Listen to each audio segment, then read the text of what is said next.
పవన్ ప్రకాష్ రాజ్ తిరుమల తిరుపతి దేవస్థానానికి సంబంధించి ఇప్పుడే అందుతున్నటువంటి మరొక బిగ్ బ్రేకింగ్ ఏంటంటే పవన్ కళ్యాణ్ గారు ఇప్పుడు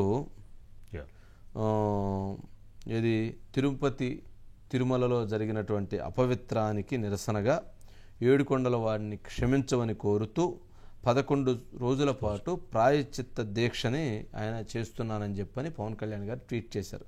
11 రోజుల పాటు ఆయన ఏమి తీసుకోకుండా దీక్షలో ఉంటారు.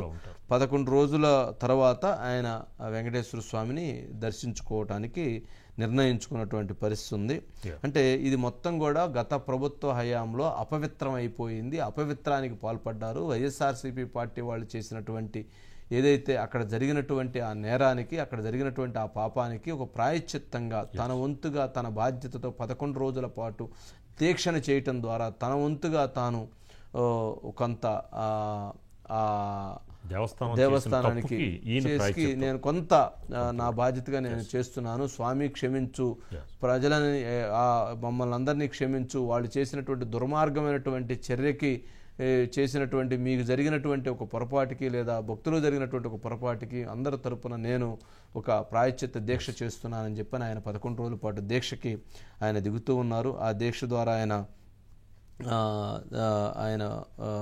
11 రోజుల అనంతరం వెళ్ళి అక్కడ ఏదైతే తిరుమల దర్శనం చేసుకొని చేయాలనుకున్నారు. నిజంగా చూడండి మరి ఆయనకి ఎంత బాధ ఉందో, ఎవరికైనా అంత బాధ ఉన్నటువంటి మరి అలాంటి ఆయన ఆ బాధతో నేను ఒక మెసేజ్ పెట్టారు. ఏమని పెట్టారు? ఇది జరిగినటువంటిది అన్యాయం, దీని మీద సమగ్రమైనటువంటి విచారణ జరగాలని చెప్పి. దానికి ప్రకాష్ రాజ్ స్పందించాడు. ప్రకాష్ రాజ్ ఏమని స్పందించాడు? దానికి ఆయన ఏమని స్పందించాడంటే, మీరు ప్రభుత్వం అధికారంలో ఉన్నారు, ఎందుకు దీని దేశం లెవెల్లో దీన్ని తీసుకెళ్లాలనుకుంటున్నారు, కేంద్రంలో మీకు చెందినటువంటి వాళ్ళు ఉన్నారు కదా, వాళ్ళతోటి మీరు మాట్లాడి దీని మీద ఇచ్చేయచ్చు కదా అని చెప్పి ఆయన ఒక వెటకారంగా ప్రకాష్ రాజు దీని మీద ట్వీట్ చేశాడు. జనరల్గా ఆయన అలా చేయకూడదు. ప్రకాష్ రాజు ఎందుకు మరి ఆయన ఏం మైలేజ్ కోరుకున్నారో, ఆయన ఏం మాట్లాడాలనుకున్నారో, ఆయన వ్యంగ్యంగా ఆయన మాట్లాడినటువంటి దానిపైన మంచు విష్ణు సీరియస్గా రెస్పాండ్ అయ్యాడు. మీ పని మీరు చూసుకుంటే మంచిది, కోట్లాది మంది భక్తులకు సంబంధించిన అంశంలో అన్యాయం జరిగితే మీరు ఈ విధమైనటువంటి ట్వీట్ చేస్తారా? పవన్ కళ్యాణ్ గారు దీనికి సంబంధించి ఆల్రెడీ ఆయన విచారణ చేపట్టమని డిమాండ్ చేశారు, దీని మీద చర్యలు తీసుకోవాలని చెప్తున్నారు, మరి ఇలాంటి అంశాల విషయంలో ఎందుకు ఆయన ఉపేక్షించడని చెప్పని ఆయన చెప్పారు. మరి దీంతో మరి ఇక్కడ మరి ఆ రకమైనటువంటి మెసేజ్ అటువైపు నుంచి వచ్చింది. మరి చూస్తే ఒకప్పుడు మరి ప్రకాష్ రాజ్ ఏమన్నా ఇటు చిరంజీవి గారి ప్యానల్ నుంచి ఉన్నారు, మంచు విష్ణు ఏమన్నా అటు ప్యానల్ నుంచి ఉన్నారు, ఆపోజిట్లో ఉన్నారు. కానీ ఈయనేమన్నా పవన్ కళ్యాణ్ గారిని ట్వీట్ చేశారు, ఈయనేమన్నా ఇటువైపు నుంచి ట్వీట్ చేశారు. అంటే ఆయన ప్రకాష్ రాజ్ గారు స్పందించకూడదు అట్లాంటి వాటిల్లో. ఆయన అంటే ఇది భక్తుల మనోభావాలకు సంబంధించిన అంశం. సరే, దాని మీద చాలామంది కూడా ప్రకాష్ రాజ్ని తప్పుపడుతూ ట్వీట్ చేశారు. అయితే ఎవరైతే పవన్ కళ్యాణ్ గారికి సంబంధించినటువంటి అభిమానులు, ఆయనకు సంబంధించిన ఇండస్ట్రీలో ఉన్నటువంటి వాళ్ళు దీని మీద ఏంటి అన్నప్పుడు, లేదు మీరు దాన్ని పట్టించుకోవద్దు, ప్రకాష్ రాజ్ గారు ఆయన అభిప్రాయం వ్యక్తం చేశారు, మీరు దాని గురించి ఎవరు మాట్లాడొద్దని కూడా ఆయన స్ట్రిక్ట్గా చెప్పడంతో ఎవరు ఆయన మీద విమర్శ చేయలేదు. లేకపోతే ఈ పాటికి ప్రకాష్ రాజ్ గారిని చాలా ఇదిగా ఉండేది. అది పవన్ కళ్యాణ్ గారు కూడా అట్లాంటి వద్దని చెప్పని ఆపించినటువంటి పరిస్థితి ఉంది. సరే, ఏదైనా కానీ ఓం గారు ఏంటి సార్? గుడ్ ఈవినింగ్ వంశీ గారు. Good evening. ఏంటి ప్రకాష్ రాజ్ అని ఒక భ్రష్ట మేధావి అనుకోవాల్సి ఉంటుందండి. ఆయనకి మేధావితనం చాలా ఎక్కువ ఉందండి, కానీ అదేంటంటే తప్పుడు దారి నడుస్తుంది.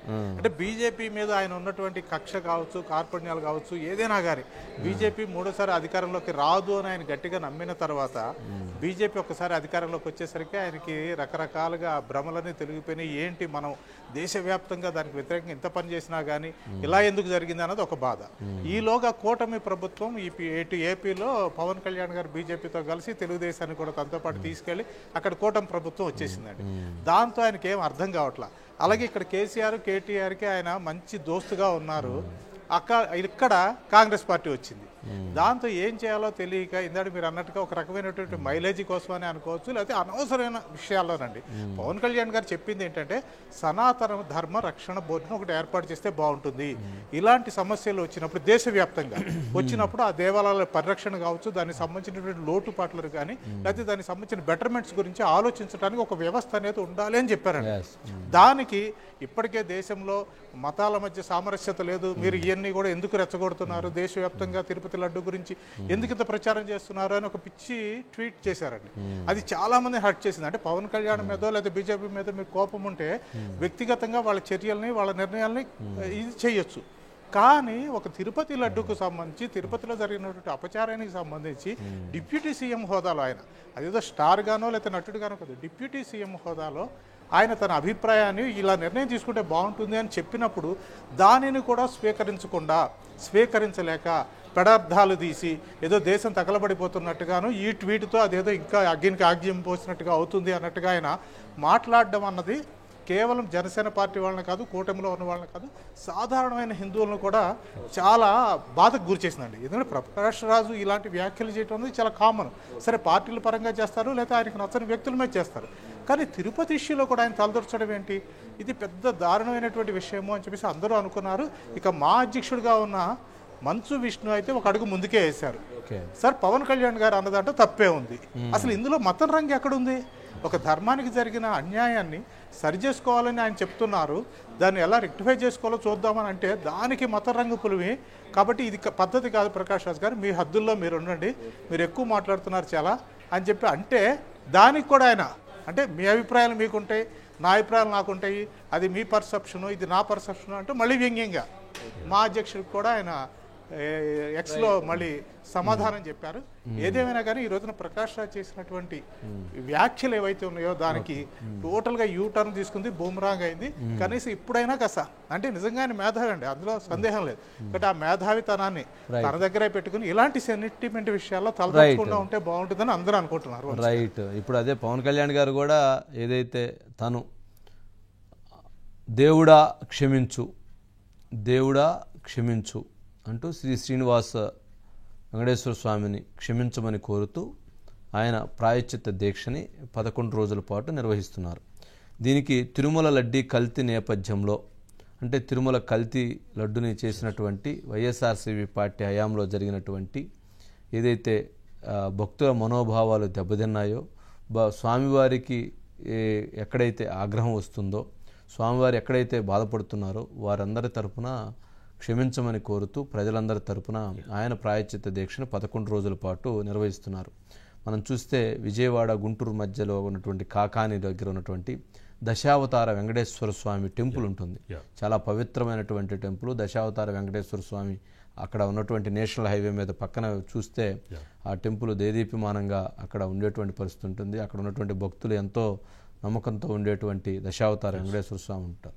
అక్కడ ఆయన ఆ పవిత్రమైనటువంటి దేవాలయంలో, ఆ పవిత్రమైనటువంటి క్షేత్రంలో 11 రోజుల పాటు దీక్షని అక్కడ ఉండి చేయాలని చెప్పని నిర్ణయించుకొని ముందుకు వెళుతున్నారు. అంటే అక్కడ దశావతార వెంకటేశ్వర స్వామి టెంపుల్లోనే ఆ దీక్షని చేస్తూ ఆయన ప్రాయశ్చిత్త దీక్షను చేస్తున్నారంటే నిజంగా ఆయన ఎంతటి బాధని, ఎంతటి ఆవేదనని చెందుతున్నారు అనేటువంటి దాన్ని అర్థం చేసుకోవాలి.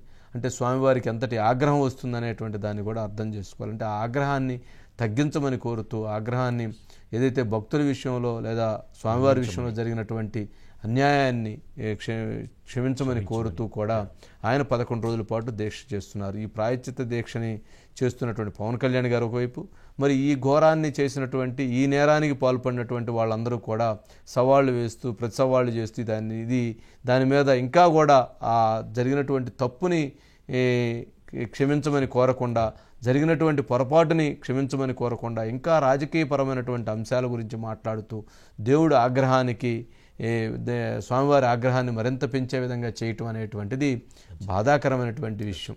మరి అధికారంలో ఉండి గతంలో వాళ్ళు చేసినటువంటి తప్పులకి ఇప్పుడున్నటువంటి డిప్యూటీ సీఎం స్థాయి హోదాలో జనసేన పార్టీ అధ్యక్షుడిగా మరి ఆయన చేస్తున్నటువంటిది ఇది ప్రజల కోసం తాను చేస్తున్నటువంటి దీక్ష.